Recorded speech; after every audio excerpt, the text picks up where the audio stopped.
Now, if you missed us last night on RFL, first of all, shame on you, but you also missed a really engaging exchange on the fate and the future of the GOP, and it wasn't from the Democrats around here. It was courtesy of a frequent guest and former Pataki administration aide Tom Doherty. Now, Tom posted this tweet on the apparent breakdown of immigration reform in the House. Quote, "If Senate immigration bill gets ripped apart and ultimately defeated by House GOP, I've decided to leave my political home of 32 years, hashtag sad."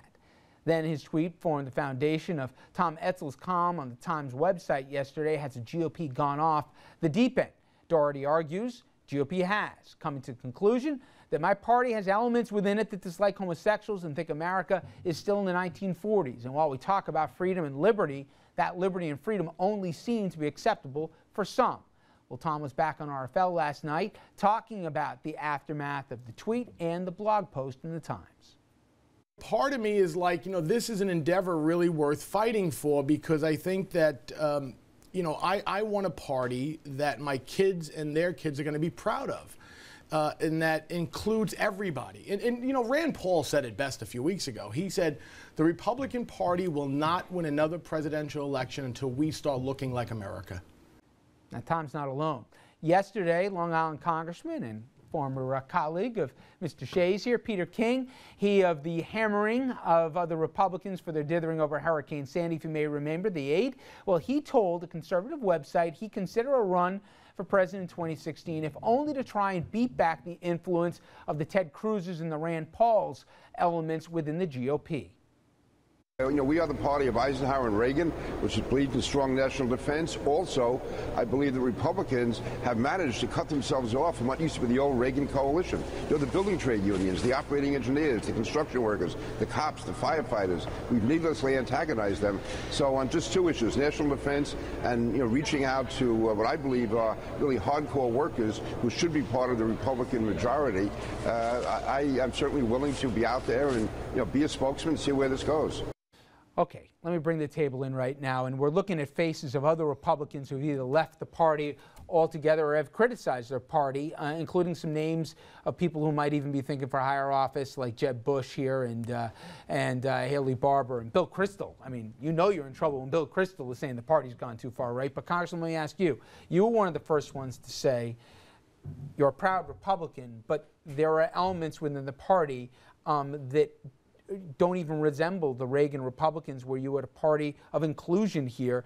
Talk about what Tom said, Peter King and others. Is there a point where the party might be able to say these 40 guys in the House don't run this place? Well, the last time I counted, there aren't a lot of Republicans. So when you start throwing some Republicans off the boat, you got even less.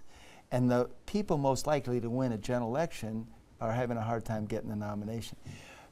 If you got, this is the right and this is the left, both of the parties, the Republicans are right here, the Democrats are right here. The American people are right here. This is where they are. And we got to come back and grab them and listen to what they're saying.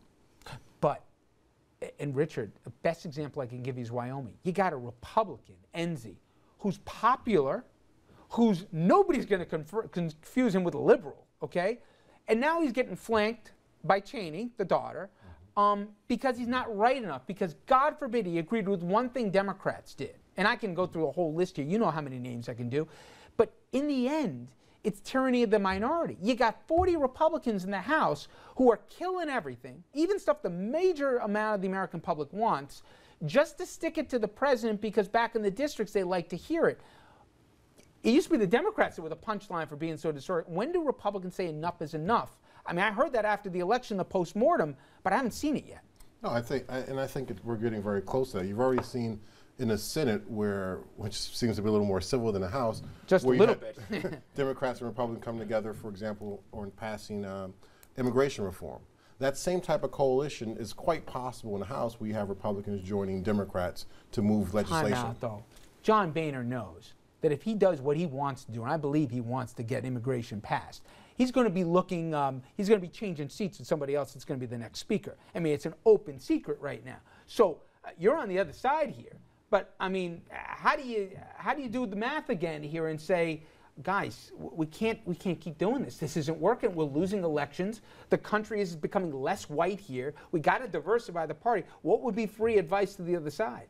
Well, quite frankly, you have to have a party that looks more like America. I think it's ironic coming from Rand Paul, since last week we learned that his ghostwriter or staff aide or whatever it was a white supremacist radio host in the South. But notwithstanding that, Other than that, yeah. Yeah, other than that, but notwithstanding that, look, you do have to have a party. You can't actually tell anyone who isn't demographically like you that they're not welcome in an increasingly diverse country. But the problem that Boehner's got is the House Republicans will only support legislation that a majority of the House Republicans support, and they're all desperately afraid of primaries, and the party's not used to primaries. Do you guys think that a Christie, or Peter King, and I like him, but we all know it's a snowball's chance, could a Christie be elected? Could he get through a primary after putting his arm around Obama? Is that enough of a death knell that you couldn't even get that? The thing that's so amazing is that this is a governor who's taken conservative principles and helped, in my judgment, save a state.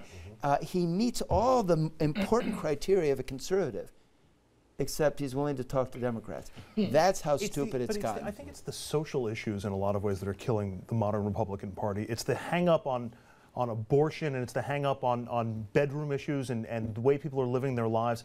The economic message of the GOP is still actually a strong message, and it seems to resonate with a lot of people. But even somebody as popular as Chris Christie, I think, is going to run into big problems if same-sex marriage is an issue. Because that's not where the country is. That's the single biggest way to make people leave your tent, and that's also what's throwing off, Hispanic voters or black voters or other minority groups that Republicans want in their big tent, and you wind up getting candidates that can't win in general elections. And Congressman, you've experienced that more than most have. Well, not more than most. I like Bush's motto when he was running, which was compassionate conservatism. Is we can be conservative, but yet have to be compassionate. And I think anybody. Richard, just look at what he's looked at now. But anybody who runs for president needs to run on that tagline. Left behind here, and the right they're even going far enough. It's gotten. Anyway, listen. 9/11 killed compassion and conservatism. It will balance the game, but certainly it's a. Are you as hopeful as he is? It has to be. Congressman, are you as hopeful as he is that there's light at the end of the tunnel? Oh, I think there's a point where it's going to have to come back. Otherwise, you will not have a Republican Party, and people still want a Republican Party. The same conversation happened with Goldwater versus Rockefeller, with Javits versus D'Amato. The same conversation has been going on in the Republican Party for 30, 40 years, as respectfully it moves further away from most Americans. Unfortunately, one thing we can't get around is time. Evan, thank you very much. Congressman, as always. Dominic, Richard, guys, thank you so much. When we come back, Andrew has got a one-on-one, a fascinating conversation about something we can all agree on, and that is we got to do better for our vets here. And we talk about the hidden war, more on military lives. As I said, more lives lost to suicide last year than in the battlefield in Afghanistan, and the VA, with all the problems, still hasn't gotten their act together. We'll have more on that after this.